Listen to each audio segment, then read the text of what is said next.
काल तुला चांगला कॉल केला, मज्जा मिस केली ना तू आमच्या सोबतची. काय रे काल डिपेंडर चालवली तुझ्या भावानी. डिपेंडर याला विचार. अरे काल डिपेंडरचं कोटेशन घेऊन आलोय आम्ही आणि टेस्ट ड्राईव्ह पण घेतली. आणि वन साइड 25 किलोमीटर. 25 किलोमीटर मग अरे जरा जास्तच होते. गेरेटून 25 वन साइड 25-50 किलोमीटर गाडी चालवली दादानी. एवढं कसं दिलं रे त्यांनी?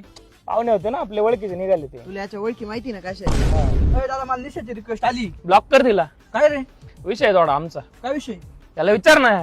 मलाच माहित नाही काय सांगू याला. जीएफ आहे ना माझी. अरे आपला दादा जीएफ पेटी मागच्या हप्त्यात ते स्टारबक्स ला जाऊन आले. दादाने तिला कोसो खाऊ घातला. पाहिला तू कधी?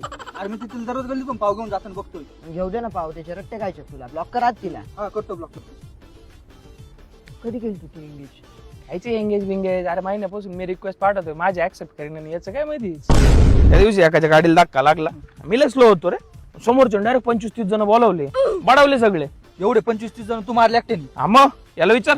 अरे मारतो तू खाला होता ना. याला काय माहिती. हा, ते आहे. तुला माहिती ना आपला दादा किती बॅक करे. जशी गाडीच्या डिक्कीतून बेसबॉल बॅट काढली डायरेक्ट डोक्यात. टेंगुळ सांग केवढं आलं. एवढं टेंगुळ आलं होतं. मी बोलायचो दादा थांब. दादा थांबतच नव्हता कारण दादाला राग गेलो होता. आणि ते 2 जण कसे फेकले. अरे बापरे, दुकानावर फेकली. दुकानावर खुर्च्या राजा बाबा ठेव त्याच्यावर फेकले. एक शटर खुर्ची वाकलं फोडली. Direct shutter. आणि तुला माहिती ना आपल्या दादाला राग आल्यावर वाघ होतो.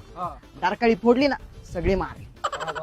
मग अरे लोक पाहिजे सगळे. जिमला सांग ना, आपण चेस्ट प्रेसला किती वजन लावायचं. अरे बापरे 120 किलो. 120. हा मग हे छाती नारळासारखी कस काय झाली. अरे हा जिम करायला लागला ना तुला सांगतो.